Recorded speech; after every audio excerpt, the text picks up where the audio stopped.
todos, mi nombre es Jessica Díaz Juárez. Soy alumna de la Facultad de Estudios Superiores Zaragoza de la carrera médico cirujano.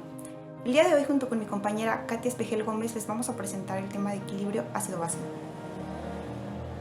Bueno, para comenzar, vamos a ver que el término pH se utilizó por primera vez en 1909 por Sorensen para designar el potencial de iones hidrógenos libres en los líquidos. Vamos a ver que la cantidad de iones hidrógenos en un litro de agua pura es de 1 entre 10 millones de gramos. Esto es 10 a la menos 7. De este modo, el pH del agua va a tener un valor de 7. Este valor se va a tomar como un punto neutro. De ahí, todo lo que esté por arriba de 7 se considera alcalino y todo lo que esté por abajo de 7 se va a considerar ácido. Dentro de nuestro cuerpo, el pH va a ser un poco alcalino, con un valor normal alrededor de 7.4. Este va a tener variaciones que van a oscilar entre 7.35 y 7.45. Todo lo que esté por abajo de 7.35 se va a considerar acidosis y todo valor del pH que esté mayor a 7.45 se va a considerar alcalosis. Vamos a ver que para mantener el equilibrio del pH dentro de límites que sean compatibles con la vida, vamos a tener varios mecanismos compensatorios. Estos van a ser los amortiguadores del plasma, que son el bicarbonato, el fosfato y las proteínas. De la misma manera, también va a ser importante la excreción de dióxido de carbono por los pulmones y la excreción de ácido por los riñones. Bueno, el bicarbonato se va a combinar con el hidrógeno en el cuerpo para formar ácido carbónico. El ácido carbónico se disocia rápidamente en agua y dióxido de carbono. El dióxido de carbono va a ser eliminado por los pulmones. Es por eso que mediante cada exhalación nosotros estamos eliminando de manera indirecta ácido. Los riñones se van a encargar de sintetizar y reabsorber bicarbonato de manera lenta pero eficaz. Este bicarbonato nos va a servir para mantener los niveles sanguíneos adecuados y para estar preparado ante cualquier aumento repentino de ácido en el cuerpo. Cuando un paciente está en bradipnea, es decir, que no puede respirar, es probable que caiga en una acidosis porque está reteniendo ácidos. Y de manera contraria, cuando el paciente está en taquipnea o tiene una hiperventilación, está perdiendo ácido porque lo está exhalando mucho CO2 y es probable que pueda desarrollar una alcalosis. Bueno, el pH de la sangre está dado por la relación entre el ácido carbónico y el bicarbonato del plasma. Vamos a ver que el dióxido de carbono se va a producir en grandes cantidades como un producto final del metabolismo. Este va a ser recogido por la sangre y la sangre lo va a transportar a los pulmones para que sea eliminado. La concentración de ácido carbónico depende de la presión parcial de dióxido de carbono en la sangre arterial. Cuando la presión parcial de dióxido de carbono alveolar aumenta por hipoventilación, también va a aumentar la presión parcial de dióxido de carbono en el plasma y viceversa. Cuando la presión parcial de dióxido de carbono alveolar disminuye por hiperventilación, también va a disminuir la presión parcial de dióxido de carbono en el plasma. Bueno, vamos a ver que el pH normal de la sangre se va a mantener cuando la relación de bicarbonato a ácido carbónico sea de 20 a 1. Vamos a ver que la cantidad total de bicarbonato y de ácido carbónico puede variar dentro de un amplio margen, pero mientras se mantenga la relación 20 a 1, el pH de la sangre va a permanecer constante. Del lado derecho se encuentra la ecuación de Henderson-Hasselbalch. Esta nos va a permitir el cálculo del pH. Este va a estar dado con bastante precisión mientras nosotros conozcamos el bicarbonato y la presión parcial de dióxido de carbono. Bueno, vamos a ver que el trastorno ácido-base siempre van a ser secundarios. Si nosotros tratamos la causa, podemos tratar el trastorno y el racionamiento clínico va a ser la mejor arma contra el trastorno. Si nosotros sabemos por qué este paciente está desarrollando un trastorno ácido-base, podemos atacarlo y tratarlo de mejor manera. A continuación, mi compañera Katia Espejel va a hablarles sobre los laboratorios.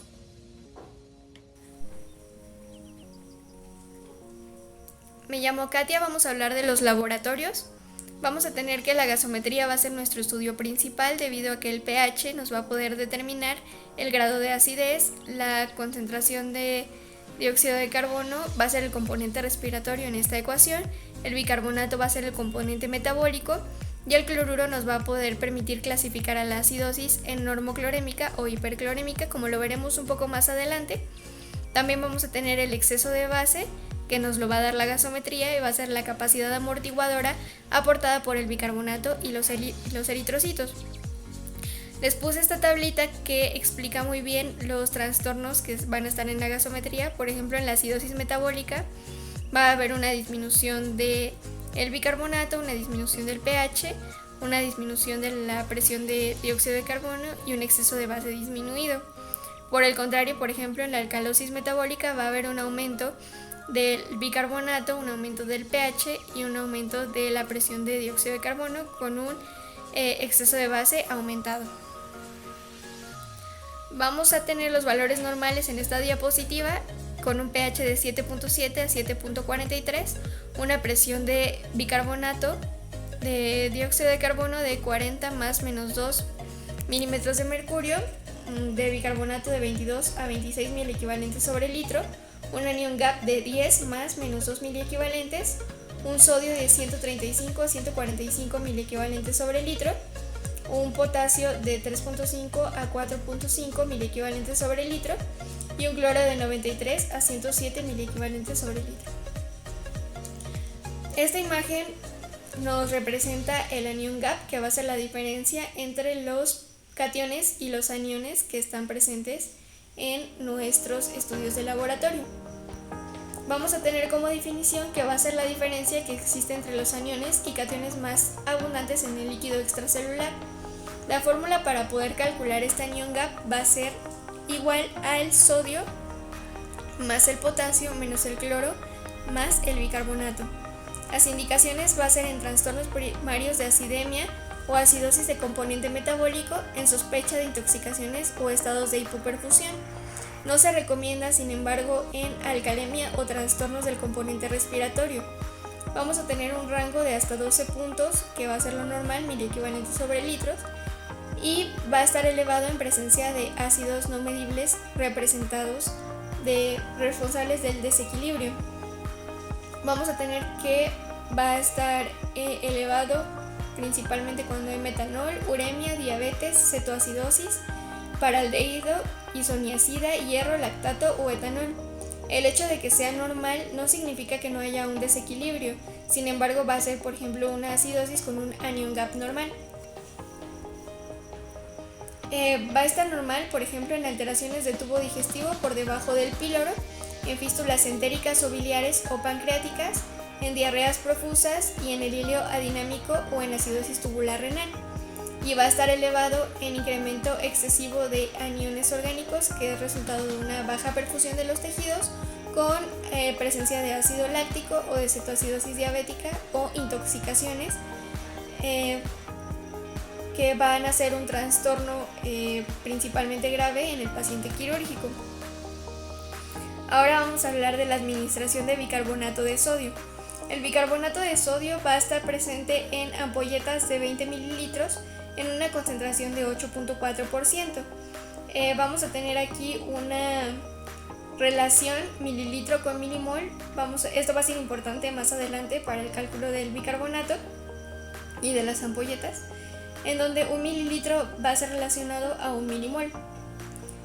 Va a ser indicada en pHs menores a 6.9 o menores a 7.2, en un bicarbonato menos de 5 o menor a 10, en un exceso de base menor a 10, en un potasio mayor a 6.3 o en respiración de Kussmaul.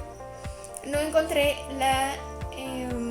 la dosis máxima, sin embargo leí que se tiene que obtener un pH compatible con la vida y hasta ahí se deja de administrar el bicarbonato de sodio.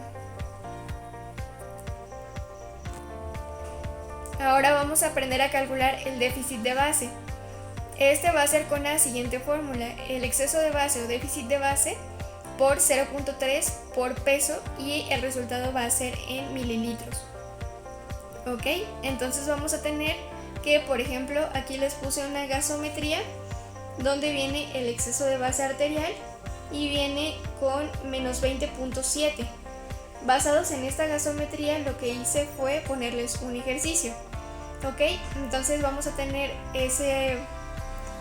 digamos, ese valor, el exceso de base, que va a ser 20.7 por la fórmula que es 0.3 por 70 kilogramos, que es lo que pesa nuestro paciente. Esto nos va a dar un resultado de 434.7 mililitros.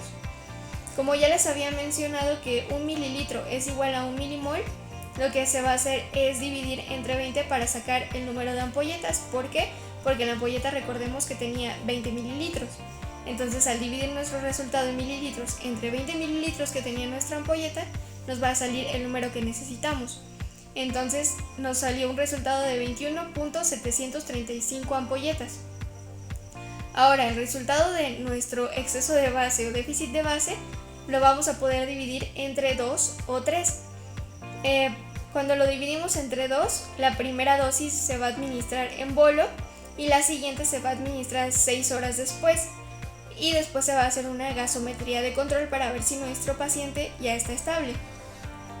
En caso de que la división sea entre 3, la primera dosis se administra igual en bolo, a las 6 horas se vuelve a administrar otra dosis, se vuelve a hacer una gasometría y a las 12 horas, bueno, en caso de que salga anormal, a las 12 horas se vuelve a administrar una infusión de bicarbonato. Vamos a hablar de la curva de disociación de la hemoglobina. Vamos a tener, por ejemplo, en nuestra línea verde que hay una disminución del pH con un aumento de la presión de dióxido de carbono. Por lo tanto, estamos hablando de que hay una acidosis en nuestro organismo. Vamos a tener que esa mayor presión de dióxido de carbono va a ser la responsable de que tengamos que tener una presión mayor de oxígeno para poder saturar nuestra hemoglobina adecuadamente.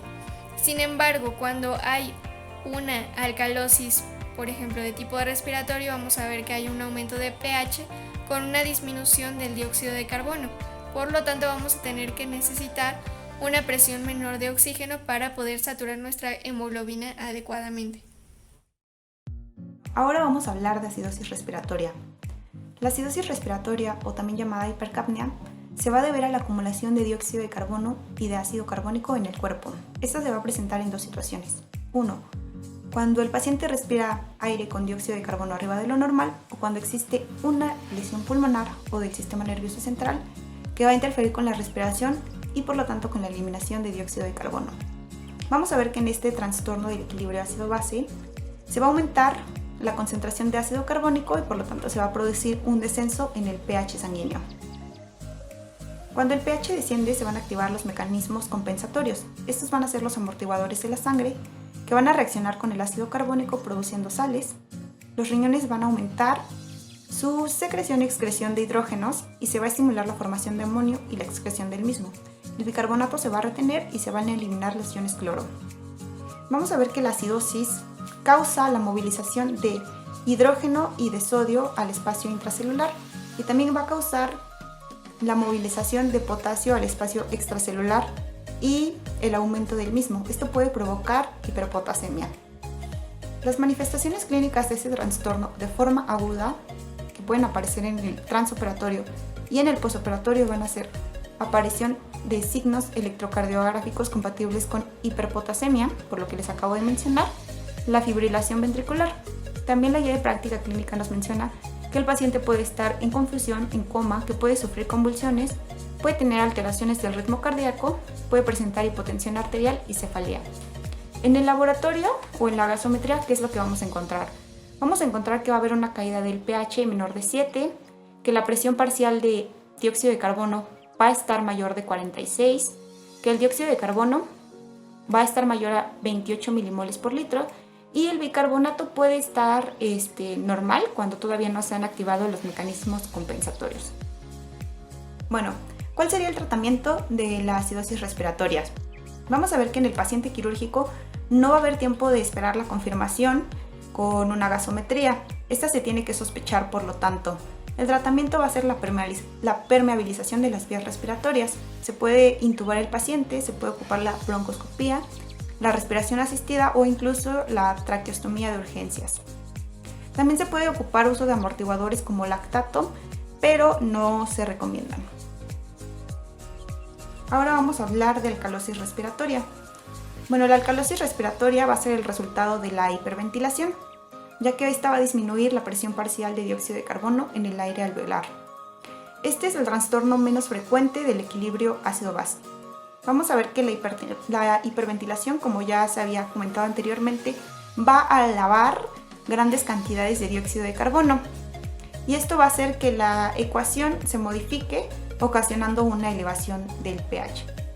Cuando hay una elevación del pH, los mecanismos de compensación también se van a activar y por lo tanto van a reducir la excreción de ácido por la orina, el riñón va a suprimir la formación de amonio y se va a frenar la excreción de cloro y se va a dejar de conservar bicarbonato, ya que el bicarbonato pues tiende a la alcalinidad y aquí lo que se quiere es dejar de que el pH esté alcalino. Bueno, ¿cuáles serían las causas? Las causas puede ser una estimulación del centro nervioso en estados de ansiedad, alguna encefalitis, tumores intracraneales, mal uso de ventiladores mecánicos y también se puede deber a una reacción compensatoria a hipoxia grave. ¿Qué es lo que vamos a encontrar en la gasometría? En la gasometría vamos a ver que la presión parcial de dióxido de carbono va a estar baja y el pH va a estar aumentado. El tratamiento sería haciendo reinhalar al paciente su propio dióxido de carbono y esto se va a hacer mediante una bolsa de papel hasta que desaparezcan los síntomas. Y en caso de que el paciente esté conectado a un ventilador mecánico, pues se puede utilizar una mezcla de 5% de dióxido de carbono y 95% de oxígeno. Vamos a hablar de acidosis metabólica. Esta va a ser por un consumo de ácidos, una producción de ácidos o una pérdida de bicarbonato. Como respuesta, nuestro cuerpo va a producir amortiguadores como es el bicarbonato intra y extracelular de hueso y músculo con la respiración de Kussmaul. Esta lo que va a hacer una mayor reabsorción y generación de canales de bicarbonato, una mayor eliminación de amonio debido a que en nuestro cuerpo hay muchos hidrógenos, se va a convertir en amonio y se va a excretar por el riñón. Además de que vamos a tener en cuenta que si nuestro paciente tiene una concentración sérica de bicarbonato baja más una acidosis metabólica, va a ser indispensable calcular el anion gap, debido a que puede haber una acidosis metabólica por un aumento de anion gap. El desequilibrio normal va a ser de menos de 12 milimoles sobre litro y se va a tener que corregir con la albúmina con la fórmula que les puse en la parte inferior derecha. La acidosis metabólica por aumento del anion gap va a ser por dos posibles causas. Una va a ser por una ingestión exógena de ácidos o por una producción endógena de ácidos, como por ejemplo en la cetoacidosis va a haber un aumento de hidroxibutirato B y acetoacetato, en la acidosis láctica va a haber un aumento de lactato y en la insuficiencia renal un aumento de ácidos orgánicos. Es importante saber que no siempre se va a tratar la acidosis metabólica con uso de bicarbonato, debido a que, por ejemplo, la acidosis láctica, el aumento del lactato, al momento de restablecer el volumen del paciente, el lactato se va a metabolizar en el hígado y el paciente va a tener un pH completamente normal después de restablecer este volumen. Sin embargo, por eso es importante saberlo, porque la administración de bicarbonato lo que va a ocasionar va a ser tal vez una alcalosis metabólica o exacerbar la acidosis intracelular. La alcalosis metabólica va a ser porque el bicarbonato mueve la curva de disociación de la oxihemoglobina a la izquierda, interfiere con la descarga de oxígeno a los tejidos y esto lo único que va a ocasionar es una arritmia difícil de tratar. O en otro caso va a exacerbar la acidosis intracelular debido a que el ácido carbónico, el dióxido de carbono va a poder pasar a la célula, sin embargo el bicarbonato no va a poder pasar a la célula, entonces lo único que va a ocasionar es que este aumento de ácido carbónico dentro de la célula va a ser una mayor acidosis intracelular. La acidosis metabólica con anion gap normal va a ser por tres posibles causas: por una administración de ácido clorhídrico o amonio, por pérdidas gastrointestinales como en las diarreas o en las fístulas, o por ureterosigmoidoscopías o eliminación renal baja. Va a ser por una acidosis tubular renal, ya sea proximal o distal, una disminución de la reabsorción de bicarbonato, o distal por una menor excreción de estos ácidos. Las posibles causas va a ser un consumo exógeno del ácido, como ya lo había mencionado, etilenglicol, metanol, una producción endógena de ácido como cetoacidosis, acidosis láctica o en insuficiencia renal, un desequilibrio aniónico normal como en una administración de ácido clorhídrico, pérdida de carbonato, pérdidas gastrointestinales como diarreas o fístulas, ureterosigmoidoscopías, acidosis tubular renal o inhibidor de la anhidrasa carbónica.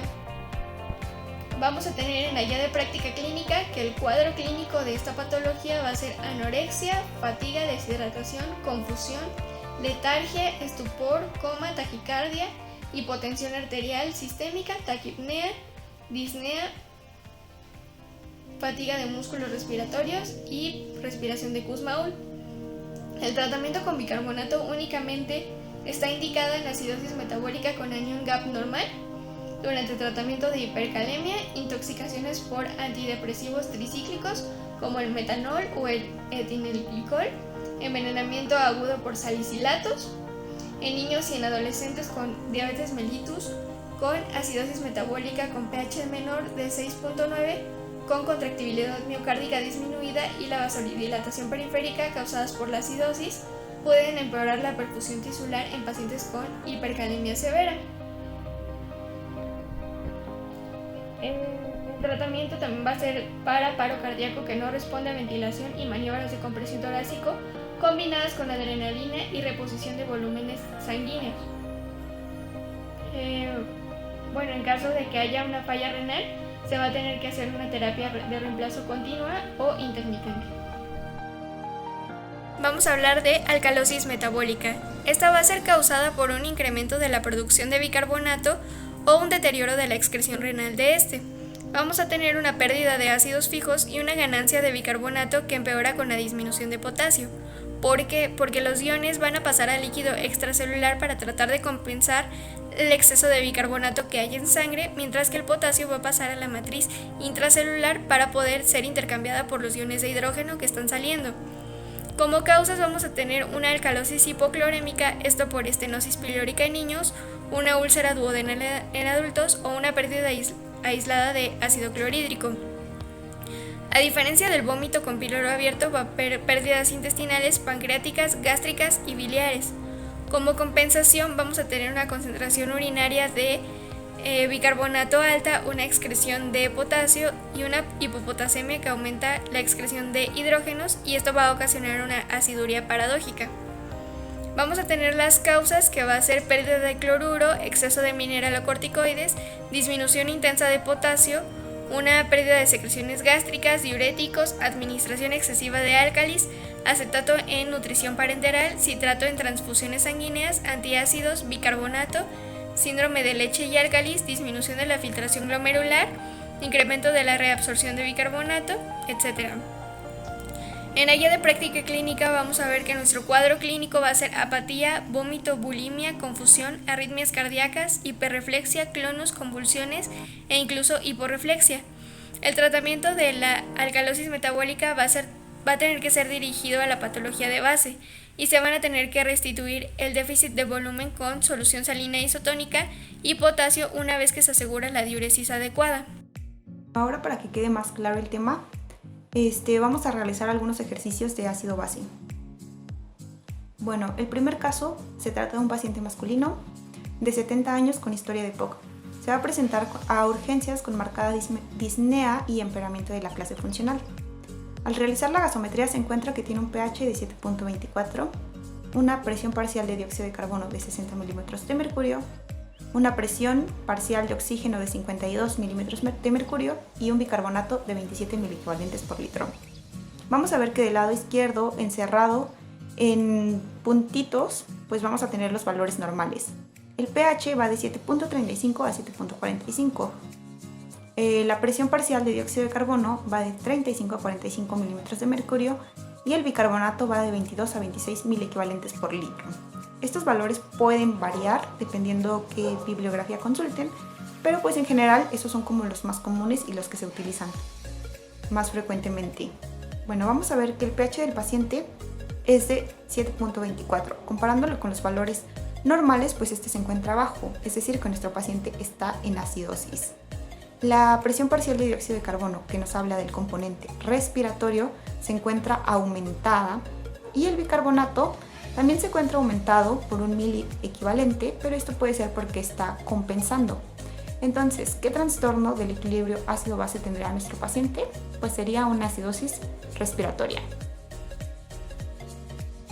En el ejercicio 2 vamos a ver que tenemos un paciente femenino de 4 años, se presenta con fiebre, tos productiva y dificultad respiratoria.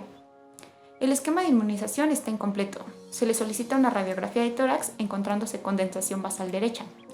La gasometría arterial muestra que tiene un pH de 7.21, una presión parcial de dióxido de carbono de 56, una presión parcial de oxígeno de 60 milímetros de mercurio y un bicarbonato de 26. Comparándolo con los valores normales, vamos a ver que el pH está en 7.21, es decir, que está bajo. La paciente se encuentra en acidosis. La presión parcial de dióxido de carbono, pues vamos a ver que está en 56, se encuentra por arriba de los límites normales, es decir, que está alta. Entonces está alterado el componente respiratorio. Y el bicarbonato se encuentra en 26, está dentro de la normalidad. ¿Qué trastorno tendría nuestra paciente? Pues tendría una acidosis respiratoria. Esto, como ya se mencionó durante la exposición, se puede deber a que la paciente no puede respirar de manera adecuada, por lo tanto no está exhalando CO2 y por lo tanto está reteniendo ácido, lo que hace al pH del cuerpo que se haga más ácido. Bueno, en el ejercicio 3 vamos a tener un paciente masculino de 30 años que es llevado en estado de coma a la emergencia. Respondiendo solo a estímulos dolorosos, su respiración es poco profunda y disminuida en frecuencia. Refiere el familiar haber encontrado varias cajas vacías de tranquilizantes junto a él. Esto nos habla pues prácticamente de que el paciente tuvo un intento de autólisis. Se le realiza una gasometría y se encuentra un pH de 7.20, una presión parcial de dióxido de carbono de 80 y un bicarbonato de 27 miliequivalentes. Bueno, comparando los resultados del paciente con los resultados normales, pues vamos a ver que el pH es de 7.20, es decir, que está bajo, el paciente está en acidosis. La presión parcial de dióxido de carbono se encuentra en 80, está muy por arriba de lo normal, entonces el paciente, pues vamos a ver que va a estar elevado el componente respiratorio. Y el bicarbonato está en 27 miliequivalentes, está un poquito elevado, pero esto puede ser por lo mismo de una compensación, ya que vamos a ver que en estos casos el riñón conserva bicarbonato para que se neutralice el pH, ¿no? Es un intento de compensación. Entonces, ¿qué trastorno ácido-base tendría nuestro paciente? Pues nuestro paciente tendría una acidosis respiratoria, probablemente por depresión del centro respiratorio, por los tranquilizantes que se tomó. Bueno, el ejercicio siguiente, vamos a ver que después de 48 horas en la unidad de cuidados intensivos del paciente del ejercicio anterior, este todavía se encuentra estuporoso y conectado a ventilación artificial. La gasometría arterial muestra un pH de 7.52, una presión parcial de dióxido de carbono de 26 milímetros de mercurio y un bicarbonato de 20 miliequivalentes. Ahora vamos a comparar los resultados. Ahora vamos a ver que al contrario de cómo estaba el paciente, el pH está en 7.52, es decir, que está alto. El paciente pasó de la acidosis a la alcalosis. La presión parcial de dióxido de carbono se encuentra en 26 milímetros de mercurio, es decir, que está baja. Y el bicarbonato se encuentra en 20 miliequivalentes, es decir, está bajo también. Entonces, ¿qué trastorno tendría nuestro paciente? Pues lo probable es que tenga una alcalosis respiratoria, porque como ya se había mencionado durante la exposición, el mal uso de ventiladores mecánicos pues también puede provocar que el paciente caiga al extremo contrario, que sería pasar de la acidosis respiratoria a la alcalosis respiratoria. ¿Cómo se va a corregir esto? Bueno, esto se puede hacer controlando, haciendo una mezcla del 5% de dióxido de carbono y 95% de oxígeno en el ventilador. Bueno, ahora vamos a tener el caso de una paciente femenina de 54 años de edad que tiene el antecedente de 10 años de insuficiencia cardíaca. Toma diuréticos, tuvo un resfriado la semana anterior y experimentó dificultad respiratoria progresiva. En la gasometría vamos a encontrar que tiene un pH de 7.52, una presión parcial de dióxido de carbono de 26 y una presión parcial de oxígeno de 48 milímetros de mercurio. El bicarbonato se encuentra está en 22 miliequivalentes. Comparándolo con los valores normales, vemos que el pH está en 7.54, es decir, que está alto. La presión parcial de dióxido de carbono está en 26, es decir, que está baja. Entonces esto nos hablaría pues de una alcalosis respiratoria y la corrección sería indicando oxigenoterapia. Continuando con el ejercicio 6, vamos a ver que es un paciente femenino de 47 años que está en la unidad de terapia postanestésica durante 3 horas después de una colecistectomía. Había estado recibiendo una FIO de 40%. La gasometría nos revela un pH de 7.57, una presión parcial de dióxido de carbono de 30 milímetros de mercurio y una presión de oxígeno de 121 milímetros de mercurio. Al comparar sus valores con los normales, vemos que el pH está alto y la presión parcial de dióxido de carbono está baja. Entonces, aquí el componente alterado sería el respiratorio, por lo tanto sería una alcalosis respiratoria.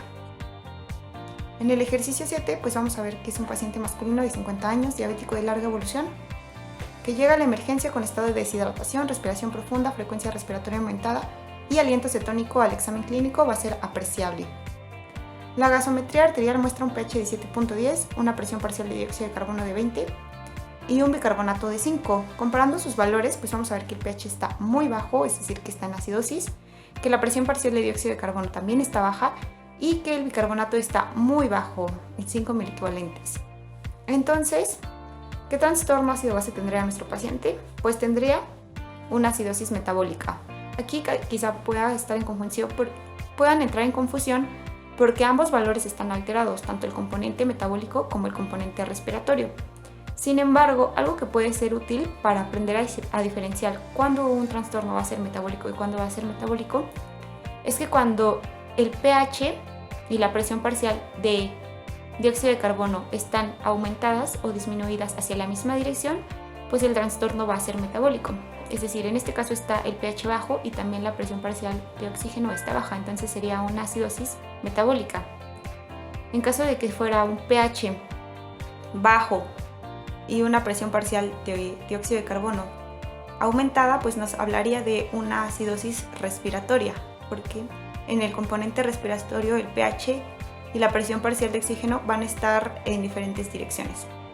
Bueno, mi compañera les explicará los siguientes ejercicios. Gracias. Vamos a tener en el siguiente ejercicio un paciente diabético de 18 años de edad que ingresó a la sala de urgencias con respiraciones profundas, irregulares y un pulso irregular. Se realizó una gasometría con los siguientes valores: un pH de 7.05, una presión de dióxido de carbono de 12 milímetros de mercurio, una presión de oxígeno de 108 milímetros de mercurio y un bicarbonato de 5 miliequivalentes sobre litro, un exceso de base de menos de 30 miliequivalentes por litro. Vamos a tener que el pH bajo nos habla de que tiene una acidosis nuestro paciente y el bicarbonato bajo habla de que el componente es metabólico, así que el diagnóstico es una acidosis metabólica.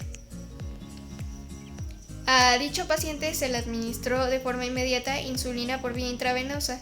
Sin embargo, se creyó que la acidosis grave no sería tolerada por el sistema cardiovascular y el médico decidió restablecer el pH a un rango de 7.20 en forma rápida.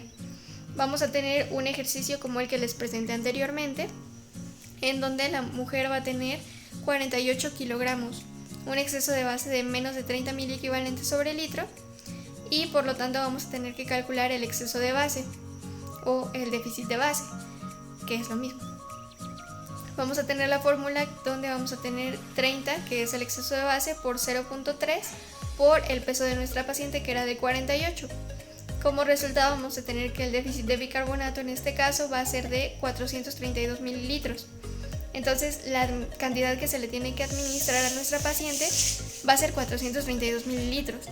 Entre 20 mililitros que tiene cada ampolleta vamos a tener un resultado de 21.6 ampolletas. Se le va a administrar la mitad de la dosis, que van a ser 10.8 ampolletas de bicarbonato en solución dextrosa al 5% en bolo, y la mitad restante se va a pasar en 6 horas. El siguiente ejercicio va a ser un femenino de 66 años con historia de EPOC. Llega a la sala de urgencias con un edema pulmonar agudo. Se realiza una gasometría con los siguientes valores: un pH de 7.10, una presión de dióxido de carbono de 25 milímetros de mercurio, una presión de oxígeno de 40 milímetros de mercurio, un bicarbonato de 8 miliequivalentes sobre litro y un exceso de base de menos de 20 miliequivalentes sobre litro. Vamos a tener que el pH bajo nos habla de que tiene una acidosis nuestra paciente, un bicarbonato bajo nos habla que es de origen metabólico nuevamente, y a esta paciente se corrigió con morfina, diuréticos y oxígeno. El siguiente ejercicio es un masculino de 17 años de edad que acude con facultativo y se coloca una solución endovenosa no especificada. Luego presenta alteración del estado de conciencia. La gasometría arterial muestra un pH de 7.55, una presión de dióxido de carbono de 55 milímetros de mercurio y un bicarbonato de 35 miliequivalentes sobre litro. El pH alto nos habla en este caso de que tiene una alcalosis y un bicarbonato alta nos habla de que tenían un origen metabólico. El siguiente ejercicio es una mujer de 20 años que presenta desde hace varias semanas una clínica inespecífica de debilidad generalizada, mialgias, calambres en miembros inferiores y episodios compatibles con espasmos carpopedales. Va a tener una urea de 33 miligramos sobre decilitro, una creatinina de 0.7 miligramos sobre decilitro, un sodio de 141 miliequivalentes, un potasio de 2.2 miliequivalentes sobre litro, y nuestra gasometría arterial nos habla de que tiene un pH de 7.6, un bicarbonato de 32 miliequivalentes sobre litro, una presión de dióxido de carbono de 44.2 milímetros de mercurio, y por lo tanto vamos a tener que en este trastorno va a tener un pH ácido, por lo tanto va a ser una alcalosis, y un bicarbonato alto, por lo tanto va a ser metabólico. El siguiente ejercicio es un neonato de 3 semanas de vida, presenta vómito incoercible de 2 días de evolución y llora energéticamente. Llega a la sala de urgencias por deshidratación severa. La gasometría arterial muestra un pH de 7.55, una presión de oxígeno de 100 milímetros de mercurio y una presión de dióxido de carbono de 29 milímetros de mercurio. Un pH alto habla de que tiene nuestro paciente una alcalosis. Un bicarbonato alta nos habla de que tiene una alcalosis metabólica. Bueno, esto fue todo, compañeros, espero que nos hayan entendido, hicimos nuestro mejor esfuerzo para entenderle al tema y pues espero que les sea de mucha ayuda. Los queremos mucho y esperemos que todos estén bien en sus casas. Hasta luego.